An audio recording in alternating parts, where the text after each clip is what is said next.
भनेको अहिले हामीलाई यहाँ चाहिँ संस्थागत रूपमा भनेर राखिदियो। एउटा संस्थाभित्र के हुनुपर्छ भनेर संस्थाको सुशासन भन्यो होइन। खास सुशासनलाई हेर्ने हो भने कस्तो भन्दाखेरि 1990 को दशकदेखि नै संयुक्त राष्ट्र सङ्घले आफूले सहयोग गरेका राष्ट्रहरूमा चाहिँ व्यवस्थित गर्नका लागि सुशासनको अवधारणा लिएर आएर 1990 को दशकबाट सुशासनको अवधारणा आएको हो यो होइन। एउटा अवधारणा मात्र हो। अब त्यसैसँग सम्बन्धित रहँदाखेरि अब प्रत्येक सङ्गठनमा पनि सुशासन कायम हुनुपर्छ भन्ने कुरा सँगसँगै आउने गर्छ। अब त्यसैसँग सम्बन्धित हुँदाको अवस्थामा हामी यसमा बुझ्नु पर्यो के त भन्दाखेरि सुशासनसँग सम्बन्धित हुँदाखेरि विधिको शासन हुनु पर्यो, जनसहभागिता हुनु पर्यो, पारदर्शिता हुनु पर्यो, उत्तरदायित्व हुनु पर्यो होइन। यस्ता क्रियाकलापबाट सङ्गठनले शासन हनको सङ्गठन अन्तर्गत व्यवस्थापन रहने गर्छन्। त्यसलाई हामीले के भन्छौँ सुशासन भन्ने गर्छौँ। अब पहिला सुशासन के हो भन्ने कुरालाई हामीले हेर्नुपर्ने हुन्छ। लेख्नुहोस् त, शासन व्यवस्थालाई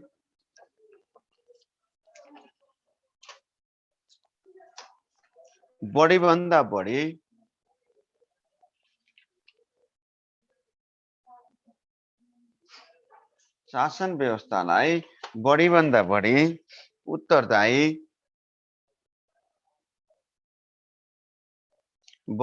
बढी उत्तरदायी, पारदर्शी, जनमुखी, प्रभावकारी र सहभागी बनाउनु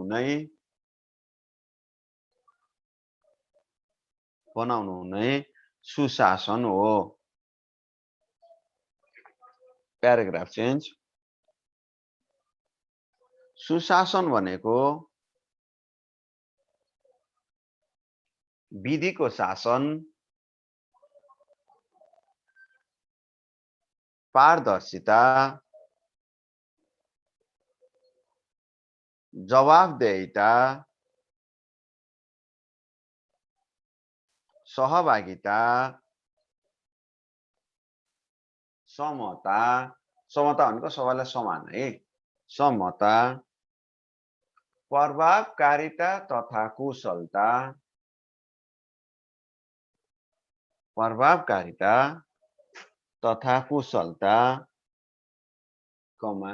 उत्तरदायित्व,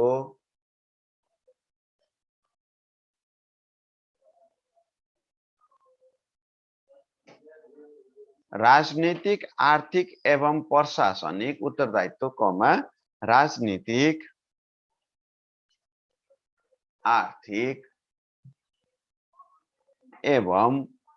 राजनीतिक, आर्थिक एवं प्रशासनिक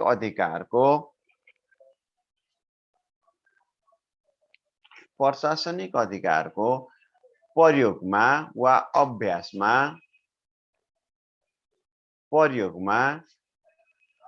अभ्यासमा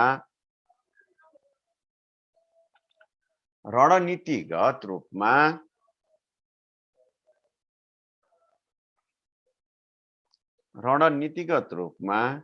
गरिने प्रयास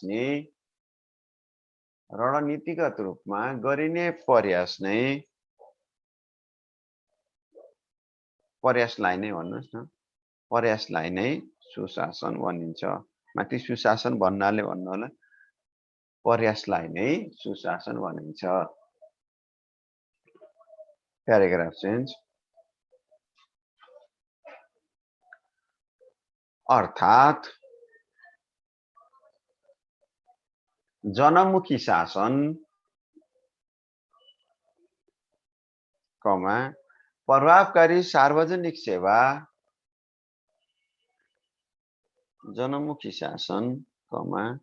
प्रभावकारी सार्वजनिक सेवा, कानुनी राज्य,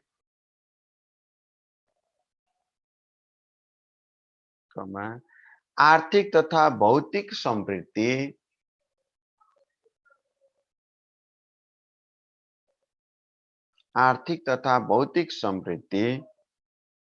नागरिक अधिकारको प्रत्याभूति,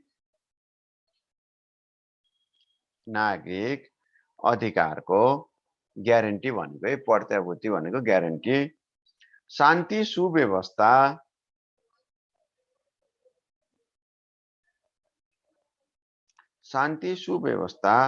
सामाजिक प्रगति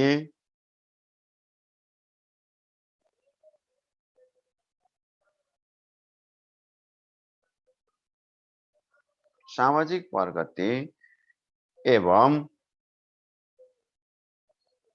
सामाजिक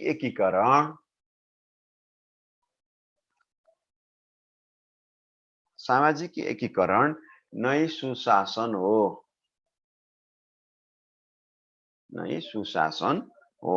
भनेको अहिलेसम्म हामीले यहाँ के बुझ्यौं भन्दा सुशासन भनेको त्यस्ता कुराहरू रहेछन् जहाँ पारदर्शिता, हैन, जवाफदेहिता, विधिको शासन भनेको विधि अनुसार चल्ने, नीति नियमहरू मान्ने, जवाफदेही हुने, सहभागिता हुने, सबैलाई समान किसिमबाट हेर्ने क्रियाकलाप नै के हो त? सुशासन हो भनेको। अब यसमा अधिकारका कुरा गर्दा तल्लो तह र माथिल्लो तहको कुरा मात्र भएन सङ्गठनमा। हामीले सुशासनलाई पहिला ब्रोड माइन्डबाट हेर्यौँ है। सुशासन भनेको असल शासन रहेछ। असल शासन हुनको लागि पारदर्शिता हुनुपर्ने रहेछ, जवाफदेहिता हुनुपर्ने रहेछ, विधिको शासन हुनुपर्ने रहेछ, समता हुनुपर्ने रहेछ, हैन, उत्तरदायित्व हुनुपर्ने रहेछ। त्यस्ता कुराहरूसँग सम्बन्धित राजनीतिक, आर्थिक एवं सामाजिक, हैन, अब अधिकारको ग्यारेन्टी पनि हुनु पर्यो, हैन। भोट हाल्न पाउन सक्ने अधिकार हुनु पर्यो सुशासन हुनको लागि, हैन। त्यसैगरी आर्थिक उपचलन गर्नको लागि प्रयोग गर्न सक्ने, आर्थिक क्रियाकलापमा आबद्ध हुन सक्ने अधिकार हुनु पर्यो सुशासन हुनको लागि, हैन। भनेको त्यो सबै कुराहरू सुशासनभित्र हुने गर्दछन्। तपाईँले एकदम माइन्डबाट के सोच्नुहोस् भन्दाखेरि सुशासन सरकारले मात्र सञ्चालन गर्ने होइन। क्लियर हुनुहोस्। तपाईँको ड्युटी तपाईँले सही रूपमा गर्दा गर्छ सुशासन हुन्छ। जस्तै अहिले हामी चाहिँ पढिराखेका छौँ नि त। तपाईँ एक ठाउँमा हुनुहुन्छ, म अर्को ठाउँमा छु, हैन। यहाँ सुशासन हुनको लागि अहिले तपाईँको ध्यान चाहिँ मोबाइलमा आएको साउन्डतिर छ, हैन। तपाईँको ध्यान त्यता छ, तर तपाईँ अरू कार्यतिर व्यस्त हुनुहुन्छ नि, त्यहाँ सुशासन भएन। ध्यान दिनुहोस् है। किनकि तपाईँले आफूले गर्नुपर्ने ड्युटी पुरा गर्नु भएन। इभन मैले पनि पढाइरहँदाखेरि मैले तपाईँलाई एउटा कुरा भनिराखेको छु, दिमागमा मैले अर्को कुरा खेलाएर, हैन, अरू कुराहरू मनमा कुरा खेलाएर मैले तपाईँलाई पढाइराखेको छु भने त्यसमा पनि प्रभावकारिता भएन, सुशासन भएन। भनेपछि सुशासन हुनको लागि जवाफदेहिता हुनुपर्छ, पारदर्शिता हुनुपर्छ, सहभागिता हुनुपर्छ, हैन, आर्थिक, राजनीतिक, सामाजिक अधिकारहरूको ग्यारेन्टी हुनुपर्छ। ती सबै कुराहरू मिल्छ भने सुशासन भन्छौँ हामी। र एउटा कुरा के बुझौँ भन्दाखेरि विश्वमा सुशासन भन्ने शब्द बुझ्नुहुन्छ भने सबभन्दा पहिलो एउटा सेन्टेन्स तपाईँहरू बुझ्नु होला, राम राज्यको परिकल्पना भन्छौँ क्या। राम राज्यको परिकल्पना भनेको जस्तै हामी किंवदन्तीमा, हैन, अब त्यो रामायणमा चाहिँ रामको शासन हुँदाको अवस्थामा कोही दुःखी पनि हुन्थेन, कसैलाई अन्याय पनि पर्थेन, हैन। अब कसैलाई थिचोमिचो हुन्थेन, कोही भोकै खान नपाएर मर्ने थिएन, केही हुन्थेन। यदि भइहाल्यो भने राज्य उपस्थित थियो भन्ने अवधारणा हो नि त। जस्तै हामी नेपालमा पनि हैन, रामशाहकै पालामा न्याय नपाए गोर्खा जानु भन्ने हामी चाहिँ, हैन, पढेर आयौँ नि त हामी त्यसमा। त्यो भन्नेको अर्थ के हो त भन्दाखेरि राज्यको तर्फबाट आफ्नो देशका नागरिक वा जनताहरूलाई हरेक कुरामा ग्यारेन्टी गरिदिएको छ भनेको। रोग लाग्न नदिने सरकारले होइन, रोग लागेर उपचार गरिदिने काम सरकारले गर्छ नि त, सुशासन हो। ध्यान दिनुहोस् है। अब रोग लाग्ने नदिने अवस्था सिर्जना गर्ने भन्ने कुरा हामी सबैको हो। तसर्थ यी सुशासन एकदम ब्रोड माइन्डमा चाहिँ यसले सबै कुराहरूलाई समेट्छ। अब यही सुशासनभित्र कुरालाई लिएर आएर हामीलाई संस्थागत सुशासन भन्यो। यो त सुशासन भनेको हामी सबैलाई हेरौँ। अब संस्थागत सुशासन भन्यो भने के लेखिन्छ? यो त सुशासनको परिभाषा भयो, असल शासन भन्यो।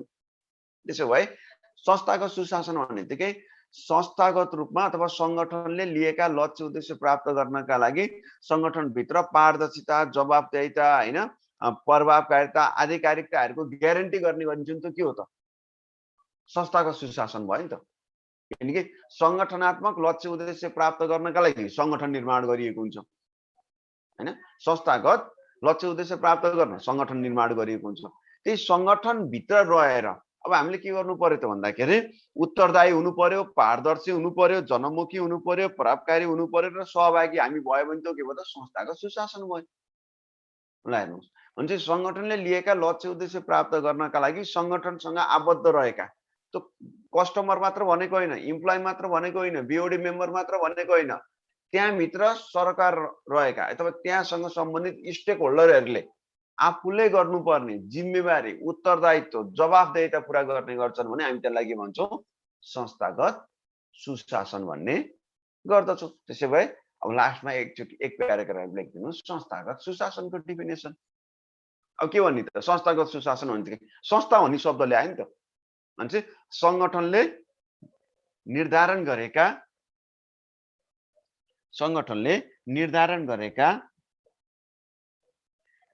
लक्ष्य उद्देश्यहरू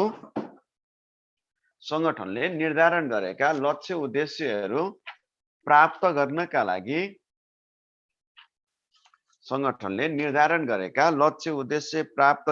लागि सङ्गठनसँग सम्बन्धित रहेका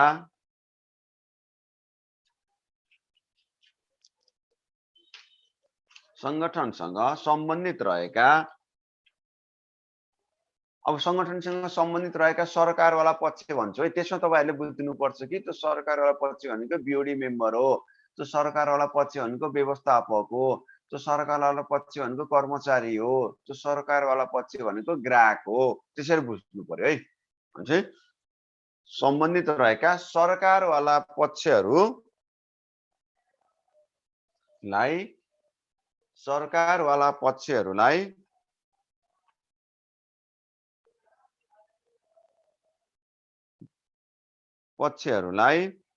उत्तरदायी,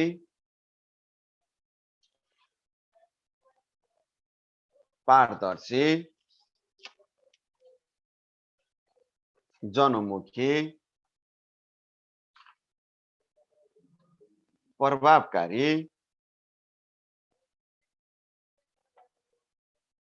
र सहभागी गराउने शासन नै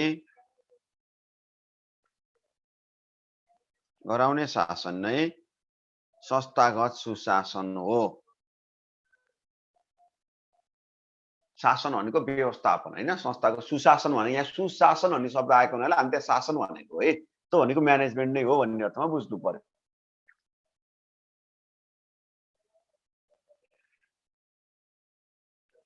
तलपट्टि एक लाइन लेख्नुहोस् त। नेपाल राष्ट्र बैंकले जारी गरेको, फेरि अब यसमा मैले तपाईलाई सँगसँगै जोड्छु है। अब यो संस्थाको सुशासन भनेको म्यानेजमेन्टको पार्टबाट हेर्दाखेरि खास हामीले यसमा हेर्ने भनेको संस्थागत सुशासनका तत्त्वहरू, आयामहरू, पक्षहरू के हुन् भन्ने कुराहरू हेर्ने हो त्यसमा हैन। र यसैसँग सम्बन्धित हुँदाखेरि तपाईले यो च्याप्टर भनेको बैंकिङ भित्र जोडेर लिएर आउने हो। व्यवस्थापन र संस्थागत सुशासनका आधारभूत तत्त्वहरू लेख्नुस् भने त तपाईले सजिलै लेख्न सक्नुहुन्छ। तर बैंक तथा वित्तीय संस्थामा सुशासनको कस्तो अवस्था छ भनेर सोध्यो भने फेरि तपाईले उता बैंकमा पढेको सबै कुरा ल्याएर लेख्नुपर्ने हुन्छ है। तपाईले के बुझ्नु छ भन्दा तपाईको सिलेबसमा भएको सबै कुरा संस्थाको सुशासन हो। त्यहाँ चाहिँ एक्टहरू राखिदिएको छ, सुशासनभित्रका तत्त्वहरू हुन् त्यसमा। ती सबै कुराहरूले समेट्छ यसमा। त्यही पनि म तपाईलाई एउटा लास्ट प्याराग्राफ त्यसमा लेख्नुस् त। नेपाल राष्ट्र बैंकले जारी गरेको निर्देशिकामा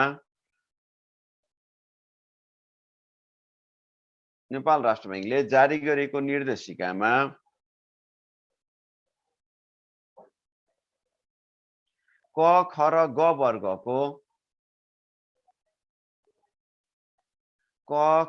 ग वर्गको इजाजत प्राप्त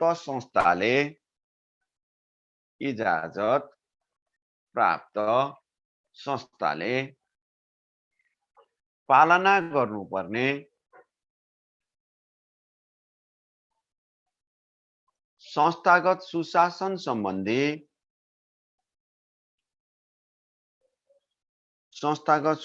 सम्बन्धी व्यवस्थाका सम्बन्धमा नेपाल राष्ट्र बैंक ऐन 2058 को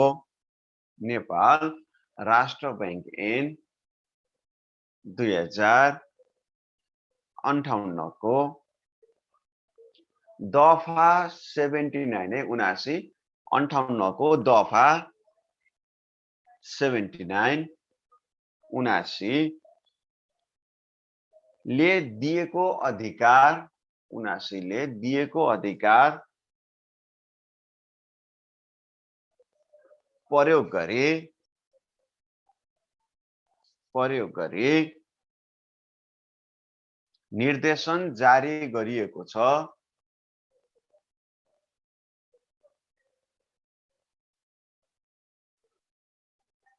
निर्देशन जारी गरिएको छ है। अब त्यहाँभित्र के छ भन्ने कुरामा तपाईँहरूलाई राखिदिएको त्यहाँ नोटमा पनि होला, तपाईँले हेर्न सक्नुहुन्छ। त्यसमा सञ्चालकले पालना गर्नुपर्ने आचरण सम्बन्धी व्यवस्था छ। म सरसर्ती भन्छु हैन। तपाईँहरूले यसलाई चाहिँ बुझ्नु होला है, तपाईँले ताकि बैंकिङमा पढ्दा पनि सजिलो हुने भयो, उताको सरले पढाइदिइसक्नु पनि भयो होला तपाईँहरूलाई। मैले यता सँगसँगै दोहोरो तपाईँलाई अझ म क्लियर बनाउने प्रयास गरेँ।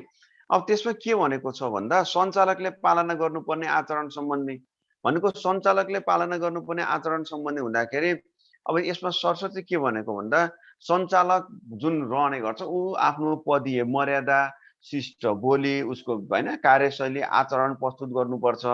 अनि सङ्गठनलाई बिगार्ने, घृणा गर्ने अथवा हैन कलह फैलाउने किसिमका निर्णयहरूमा सहभागी हुनु भएन। अनि कुनै व्यक्ति सञ्चालकमा नियुक्ति भएपछि कार्यभार सम्हाल्नुभन्दा अगाडि नै आफ्नो संस्थासँग वित्तीय स्वार्थ छैन भन्ने कुरा हुनुपर्छ। जस्तै तपाईँ नेपाल बैंक लिमिटेडको सञ्चालक समितिको सदस्यमा चुनिनुभयो भने तपाईँको व्यक्तिगत स्वार्थ हैन, तपाईँ नेपाल बैंकसँग सम्बन्धित रहेर व्यक्तिगत स्वार्थमा तपाईँ आबद्ध हुनुहुन्न। भनेको जस्तै नेपाल बैंकले कहीँ टेन्डर आह्वान गर्यो, नेपाल बैंकले कहीँ भवन बनाउँदैछ, त्यो भवन बनाउँदाखेरि तपाईँको आफ्नो परिवारको नामको कम्पनीले भवन बनाउँदै गरेको छ भने तपाईँ सञ्चालकमा आउनु पाउनु भएन। तपाईँको स्वार्थ रह्यो नि त त्यसमा, जोडिनु भएन भन्ने कुराहरू चाहिँ त्यहाँ व्यवस्थित गरेको छ। भनेको अब सम्बन्धित बैंकले अथवा त्यस्तै गरी नेपाल राष्ट्र बैंकले जारी गरेका निर्देशिकाहरूलाई पालना गर्नुपर्ने हुन्छ। त्यसै गरी सञ्चालकले बैंक तथा वित्तीय संस्थाको दैनिक व्यवस्थापनको कामका कारबाहीमा हस्तक्षेप गर्नु हुँदैन। भनेको तपाईँ सञ्चालक हुनुहुन्छ, बैंकका कर्मचारीले काम गरेका छन्, म त सञ्चालक हो, मलाई चिनिनस्, नमस्कार गरिनस् भन्दै तपाईँ काउन्टरमा जानु मिल्दैन के। त्यो कर्मचारीले चिन्छ, नमस्कार गर्छ, ठिक छ, चिनेन भने पनि सञ्चालकलाई नचिन्ने, मेरो आइडी कार्ड हेर, नमस्कार गर हैन। मैले भन्न खोजेको त्यस्तो प्रकृतिका कामहरूमा हस्तक्षेप गर्न पाउनुहुन्न। दैनिक प्रकृतिका कर्मचारीले गर्ने प्रशासनिक काममा चाहिँ हस्तक्षेप गर्न पाइँदैन त्यसमा। तपाईँलाई अरू कुरा होस्, जस्तै मेरो फलानु मान्छे हो, त्यो मेरो गाउँको मान्छे हो, दसैँको बेलामा चाहिँ नयाँ नोट साट्दै लाइनमा राख्नु पर्दैन भनेर तपाईँले हस्तक्षेप गर्न पाउनु भएन। ध्यान दिनुहोस् है, सानो कुराहरू हामी हेर्छौँ तर सानो कुराले पनि धेरै अर्थ राख्ने गर्छ। त्यस्तो हस्तक्षेप गर्न पाइएन भनेपछि सञ्चालकले आफूले पालना गर्नुपर्ने आचरण सम्बन्धी व्यवस्था पालना गर्नु पर्यो, त्यो पनि सुशासनमा रह्यो है। त्यस्तै गरी संस्थाभित्र रहँदाको अवस्थामा सञ्चालकले सङ्गठनको हित विपरीत हुने गरी कुनै पनि गतिविधिमा संलग्न हुनु भएन। यता राष्ट्रिय वाणिज्य बैंकको सञ्चालक समितिमा रहने अनि उतापट्टि गएर हैन कुनै मानौँ न उदाहरणको लागि भनौँ प्राइम बैंकको फेरि त्यहाँ गएर चाहिँ सञ्चालक समितिमा त्यहाँ पनि गएर सदस्य बन्ने दोहोरो प्रवृत्ति, दोहोरो चरित्र हुनु भएन। एक ठाउँमा सञ्चालक समितिमा भइसकेपछि त्यस्तै प्रकृतिको बैंक तथा वित्तीय संस्थामा सञ्चालकमा जान मिलेन। त्यसै गरी कुनै पनि सङ्गठनभित्र रहँदाखेरि सञ्चालक समितिसँग रहँदाको अवस्थामा उसको आफ्नै घर परिवारको सदस्यले सङ्गठित संस्थामा चाहिँ 10% भन्दा बढी चाहिँ सेयरमा चाहिँ संलग्न भएको हुन पाएन। तपाईँ जुन सङ्गठनसँग आबद्ध हुनुहुन्छ त्यो सङ्गठनसँग आबद्ध हुँदाखेरि सेयर सदस्य सङ्ख्या 10% भन्दा बढी हुनु भएन हैन। सेयरै लिन हुँदैन भन्ने कुरा हैन कि बढी हुनु भएन, तिनी कुराहरूलाई व्यवस्थित गरेको छ। त्यसै गरी अब एउटा सङ्गठनभित्र रहँदाखेरि एकभन्दा बढी निकायसँग सम्बन्धित रहँदाखेरि सेयर सदस्यको सङ्ख्याका कुराहरू हुन सक्छ। सेयर सदस्य सङ्ख्याका कुराहरू हुन सक्छ। अब त्यसलाई व्यवस्थित गर्दाखेरि आफ्नो अधिकार अथवा कुनै पदमा रहन पाइँदैन। यो भने के त भन्दाखेरि एउटा संस्थामा सञ्चालक रहेको व्यक्ति एकैपटक अर्को इजाजत प्राप्त संस्था लगायत सहकारी ऐन 2048 अन्तर्गत सञ्चालित भएका बचत तथा ऋण सहकारी संस्था, बिमा सम्बन्धी व्यवसायमा चाहिँ त्यसमा सञ्चालक सल्लाहकारको रूपमा रहन पाइँदैन। त्यसै गरी सञ्चालकसँग सम्बन्धित हुँदाखेरि पदको दुरुपयोग गर्नु पाइँदैन, गोपनीयता कायम राख्नुपर्छ। अनि अभिलेख एवं प्रतिवेदनहरू चाहिँ पूर्ण एवं दुरुस्त रूपमा राख्नुपर्ने हुन्छ, निष्पक्ष र समान व्यवहार गर्नुपर्ने हुन्छ। यिनी क्रियाकलापहरू चाहिँ सञ्चालकले पालना गर्नुपर्ने आचरणसँग सम्बन्धित रहने गर्दछन्। त्यसै सरसर चाहिँ लेख्नुहोस् त, सञ्चालकले पालना गर्नुपर्ने आचरण सम्बन्धी व्यवस्था। म तपाईँलाई भित्री कुराहरू भने बुदाहरूलाई मात्र तपाईँलाई सजिलो हुन्छ म यहाँ लेखाइदिएँ। 1 नम्बरमा लेख्नुहोस्, इजाजत पत्र प्राप्त संस्थाका सञ्चालकले न्यूनतम स्वीकार योग्य आचरण कायम गर्नुपर्ने। न्यूनतम स्वीकार योग्य आचरण कायम गर्नुपर्ने। 2 नम्बर, इजाजत पत्र प्राप्त संस्थाको हित विपरीतका गतिविधिमा संलग्न हुन नहुने।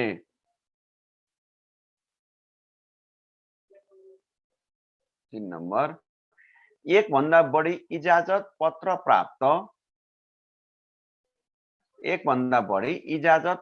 प्राप्त संस्थाको सञ्चालक, सल्लाहकार वा कार्यकारी अधिकार प्रयोग गर्ने अन्य कुनै पदमा रहन नपाइने।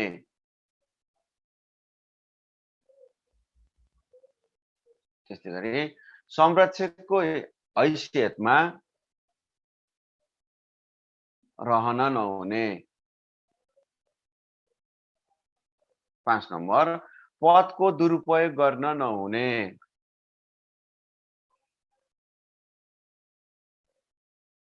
पदको दुरुपयोग गर्न नहुने।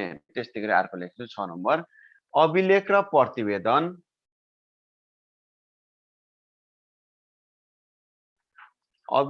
प्रतिवेदन पूर्ण एवं दुरुस्त राख्नुपर्ने।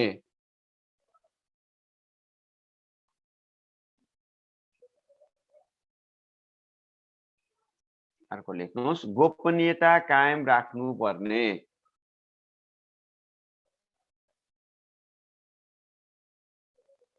अर्को, निष्पक्ष र समान व्यवहार गर्नुपर्ने।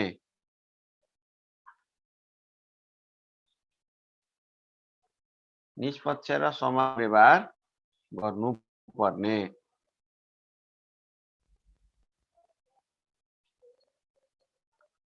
अर्को, लिखित रूपमा जानकारी दिनुपर्ने। लिखित रूपमा जानकारी दिनुपर्ने। अर्को, विवरण पेश गर्नुपर्ने।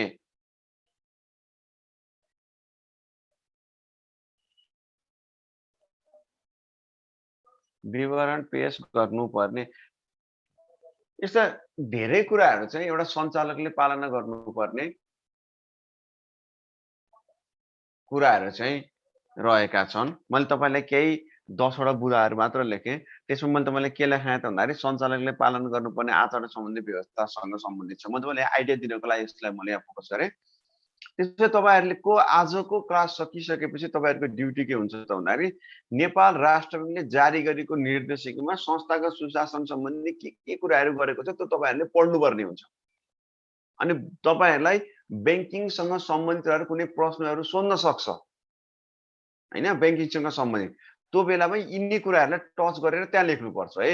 म तपाईँलाई केही कन्सेप्ट मात्र दिन खोजेको। अब अर्को टपिकमा जानुस्। सुशासनका आयामहरू, संस्थागत सुशासनका पक्षहरू वा आयामहरू।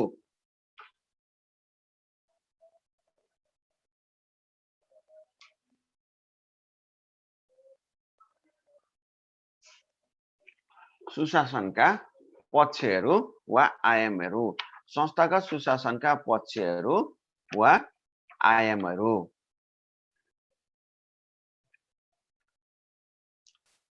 लेख्नुहोस्, सुशासनले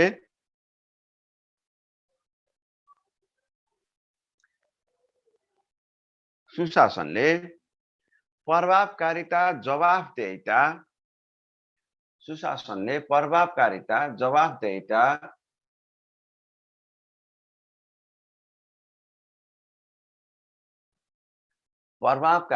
जवाफदेहिता, विधिको शासन, सहभागिता,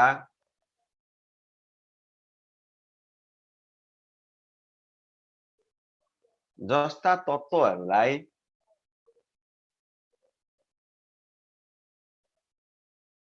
तत्त्वहरूलाई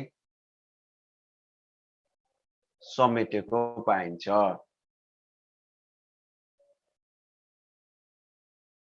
समेटेको पाइन्छ।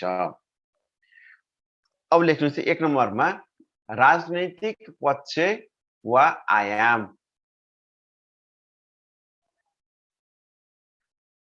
राजनैतिक पक्ष वा आयाम।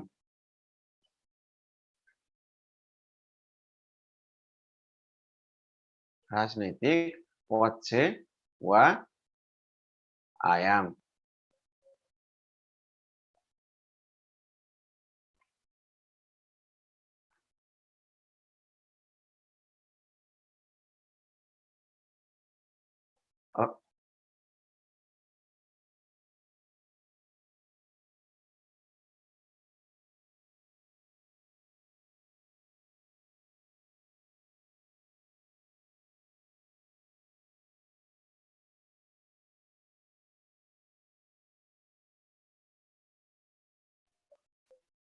अब त्यसो राजनीतिक पक्ष वा आयाम भित्र लेख्नुस् त वैधानिक शासन कमा प्रजातान्त्रिक शासन व्यवस्था। वैधानिक शासन प्रजातान्त्रिक शासन व्यवस्था कमा विकेन्द्रीकरण। विकेन्द्रीकरण भनेको केन्द्रमा रहेको अधिकारलाई तल्लो तहसम्म बाँडफाँड गर्ने प्रक्रियालाई विकेन्द्रीकरण भन्छ है। विकेन्द्रीकरण कमा मानव अधिकारको प्रत्याभूति।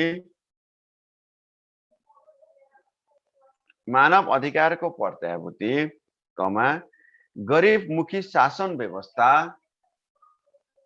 गरिबमुखी शासन व्यवस्था। फेरि यो गरिबमुखी शासन व्यवस्था भनेको सबैलाई गरिब बनाउने तर्फ केन्द्रित भन्ने अर्थ होइन है। गरिबहरूलाई केन्द्रित गरेर उनीहरूको आर्थिक अवस्थालाई सबल सुदृढ बनाउनका लागि गरिने शासन व्यवस्था नै गरिबमुखी शासन व्यवस्था कमा सार्वजनिक उत्तरदायित्व। सार्वजनिक उत्तरदायित्व कमा स्वतन्त्र स्वच्छ र निष्पक्ष। स्वतन्त्र स्वच्छ र निष्पक्ष निर्वाचन प्रणाली।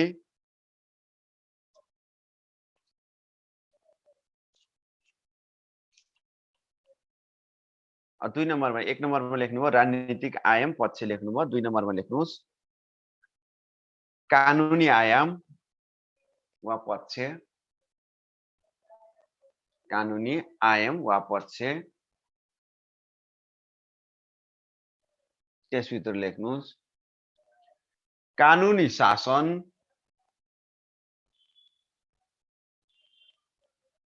कमा विधिको पालना।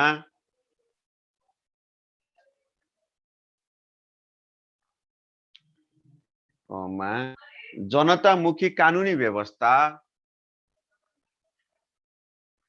जनतामुखी कानुनी व्यवस्था कमा सरल र सक्षम न्याय व्यवस्था।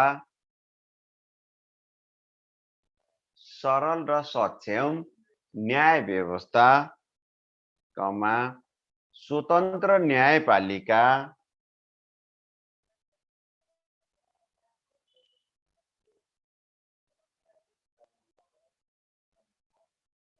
3 नम्बरमा लेख्नुहोस् सामाजिक आयाम।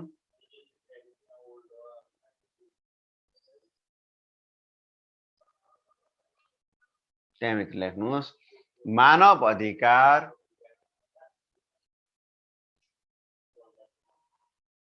कमा सामाजिक न्याय। मानव अधिकार सामाजिक न्याय कमा समानता।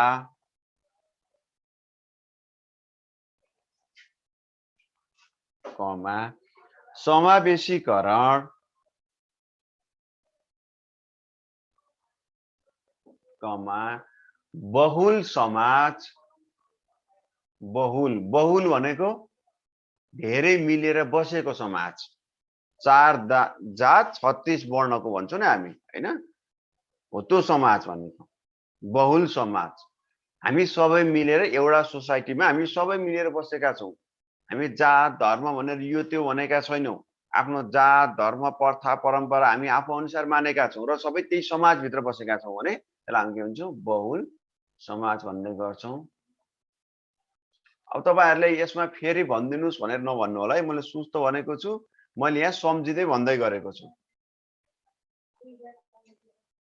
है। रिपिट गर्नलाई मैले के भनिराखेँ भन्ने कुरा चाहिँ फेरि कुन्नी र के थियो मैले सम्झिराख्नुपर्छ। म त्यो के अरे त्यसमा स्टप गरेर अनि फेरि पछाडि गएर अनि फेरि फरवार्ड गर्दाखेरि त समय लाग्छ। सुस्तो भनेको चाहिँ सम्झनुस् अथवा सँगसँगै तपाईहरु त्यहाँ टिप्नुस् है। टिप्नी गर्न सक्ने गरी नै भनेको छु मैले। मैले भिडियो अन गर्ने साथीहरुको लेखाइको स्पिडलाई हेरेर गरेको छु। उहाँहरुको लेखाइको स्पिड कति छ त्यही अनुसार मैले गेस गरेर सबैको त्यही स्पिड छ भन्ने आधारमा मैले लेखाइराखेको छु। अब अर्को जान्नुस्। चौथो नम्बरमा जान्नुस्। आर्थिक आयाम वा पक्ष।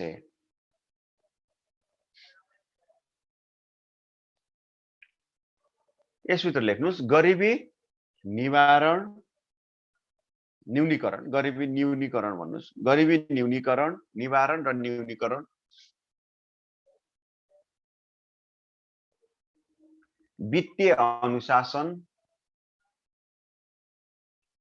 अनुशासन, कमा पारदर्शिता। पारदर्शिता भनेको आर्थिक पारदर्शिता है। यसमा आर्थिक पारदर्शिता, रोजगारी सिर्जना,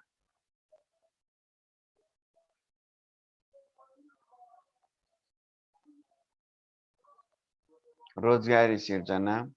त्यसैगरी अर्को पोइन्टमा लेख्नुस् नैतिक आयाम वा पक्ष। कति नम्बर भयो? 1 2 3 4 5 नम्बर होला। नैतिक आयाम वा पक्ष लेख्नुस्। यसमा पेशागत निष्ठा,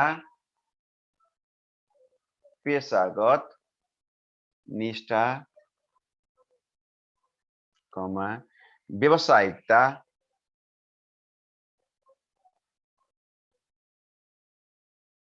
नैतिक मूल्य र मान्यता,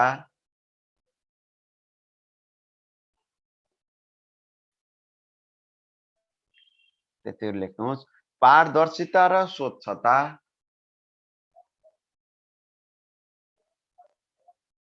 पारदर्शिता र स्वच्छता।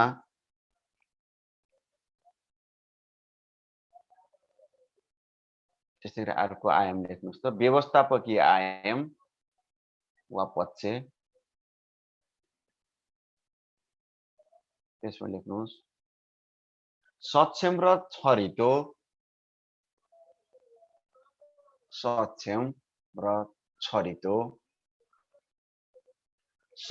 संयन्त्र, सक्षम र छरितो सरकारी संयन्त्र, स्रोत साधनको उचित परिचालन, स्रोत साधनको उचित परिचालन, निजी र सरकारी क्षेत्रको सहयात्रा, निजी र सरकारी क्षेत्रको सहयात्रा। त्यस्तै आर्थिक उदारीकरण र निजीकरण अथवा उदारीकरण र निजीकरण।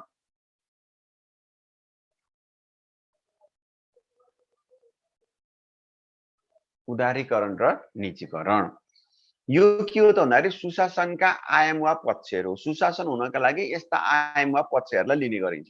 त्यसो भए सुशासन भनेको के हो भनेर हामी बुझ्यौं भने सुशासन भनेको पारदर्शिता, जवाफदेहिता हैन, विधिको शासन जुन हामी भन्यौं त्यसलाई समग्र रूपमा के भन्न सक्छौं त भन्दाखेरि सुशासन भनेको राजनीतिक, सामाजिक, आर्थिक, नैतिक, कानुनी, व्यवस्थापकीय लगायतका आयामहरूको समष्टिगत रूपमा हुने व्यवस्था जसमा पारदर्शिता, जवाफदेहिता, विधिको शासन, जनउत्तरदायित्व, शासन प्रणाली रहने गर्दछन्। त्यसलाई हामी के भन्छौं? सुशासन भन्छौं। अनि संस्थाको सुशासन भन्ने चाहिँ के रह्यो त भन्दाखेरि संस्थाको सुशासन भन्दा राजनीतिक क्रियाकलापहरुमा आबद्ध हुनु पर्यो भनेको कर्मचारीले राजनीति गर्न आउनुपर्छ भनेको होइन। स्वतन्त्र निष्पक्ष रूपमा शासन व्यवस्था हुनु पर्यो हैन। मानव अधिकारको ग्यारेन्टीका कुराहरू त्यसमा हुनु पर्यो। त्यस्तै गरी सामाजिक आर्थिक रूपमा सुरक्षित हुनु पर्यो। त्यसैगरी कानुनी विधि प्रक्रियाहरू व्यवस्थित हुनु पर्यो। त्यो सबै कुराहरू व्यवस्थित हुनुपर्छ जसलाई हामीले संस्थाको सुशासनको रूपमा लिने गर्दछौँ। फेरि म तपाईँहरूले यहाँ सँगसँगै बेला बेलामा जोड्दै गर्छु। संस्थागत सुशासनसँग सम्बन्धित रहँदाखेरि संस्थागत सुशासनका पक्ष वा आयाम वा तत्त्वहरू भन्यो भने अलि मैले तपाईँहरूले लेखाएको यिनी कुराहरू लेख्ने हो।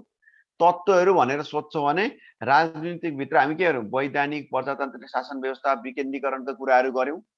तो राजनीतिक आयामभित्र अथवा आर्थिक अथवा सामाजिक नैतिक आयामभित्रका लेखिएका सबै कुराहरू के हुन्? सबै तत्त्व हो। यो जति पनि हामीले चाहिँ कम्पोनेन्ट्सहरू लेखेका छौँ नि त्यहाँभित्र ती सबै सुशासनका तत्त्व हो।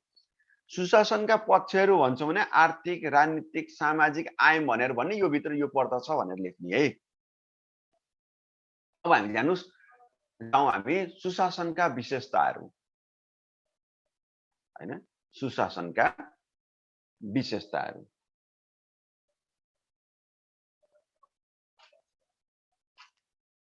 लेख्नुस्। शासनमा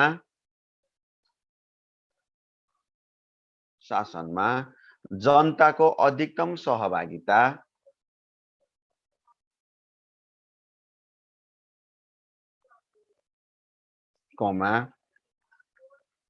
स्वतन्त्र, स्वच्छ र निष्पक्ष निर्वाचन प्रणाली, स्वतन्त्र, स्वच्छ र निष्पक्ष, स्वतन्त्र, स्वच्छ र निष्पक्ष निर्वाचन प्रणाली,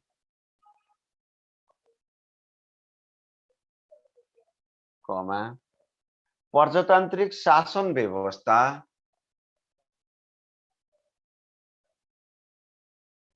प्रजातान्त्रिक शासन व्यवस्था, अर्को आधारभूत मानव अधिकारको ग्यारेन्टी, आधारभूत मानव अधिकारको ग्यारेन्टी,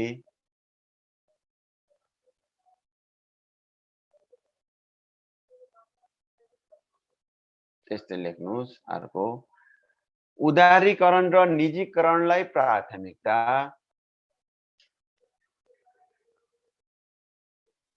उदारीकरण र निजीकरणलाई प्राथमिकता, अर्को लेख्नुस्। प्रशासनिक र राजनैतिक जवाफदेहिता, प्रशासन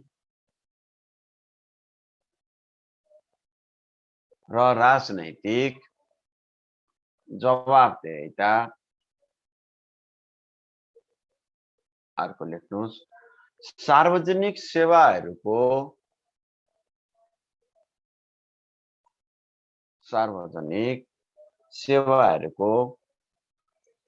वितरणमा भनेको प्रवाहमा भनेको है, वितरण उपलब्ध गराउने भनेको सार्वजनिक सेवाहरूको वितरणमा वा प्रवाहमा प्रभावकारिता,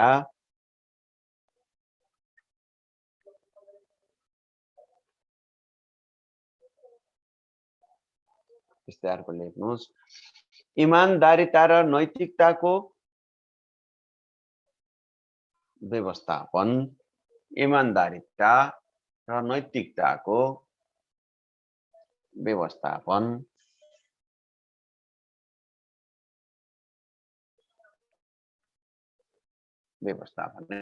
हो। यस्ता विशेषताहरू सुशासनका विशेषताहरू। त्यसो भए फेरि म तपाईलाई फेरि अग्निकुटाको कुरा लिएर आउँछु। तपाईले बैंकिङ भित्र पढेका कुराहरू, बैंकिङ एक्टका कुराहरू सबै सुशासन भित्रका तत्त्वहरू। यहाँ हामीले जे कुरा भनेका छौँ त्यसको संक्षिप्त रूप भनेको बैंक तथा वित्तीय संस्थामा सुशासनका कुराहरूलाई रहने गर्छ।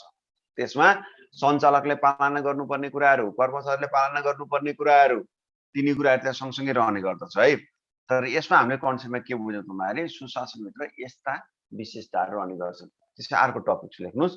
सुशासनका आधारभूत तत्त्वहरू के हुन्? सुशासनका आधारभूत तत्त्वहरू के हुन्? सुशासनका आधारभूत तत्त्वहरू के हुन्? के हुन् सुशासनका आधारभूत तत्त्वहरू? होइन, पारदर्शिता, सहभागिता, कानुनी प्रक्रिया, उत्तरदायित्व, मानव अधिकारको ग्यारेन्टी, स्वतन्त्र निष्पक्ष न्यायपालिका, आवधिक निर्वाचन प्रणाली, नैतिकता, होइन, पेशागत मर्यादा, निष्ठा, उदारीकरण, निजीकरण, होइन, गरिबी न्यूनीकरण, यी सबै कुराहरू के हुन् त? सुशासनका तत्त्वहरू हुन्।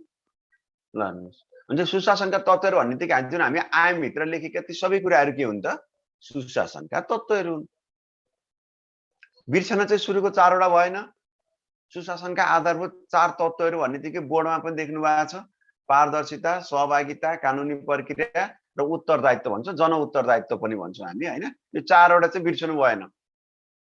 कहिलेकाहीँ सुशासनका यहाँ त तपाईँहरूले ब्याङ्किङमा त्यति बढी डिटेलमा यहाँ सोध्दैन। मैले यो तपाईँले सुशासनको च्याप्टर भनेको ओभरअल ब्याङ्किङदेखि लिएर सबै ठाउँमा होस् भन्ने किसिमबाट मैले तपाईँहरूलाई भनिराखेको छु।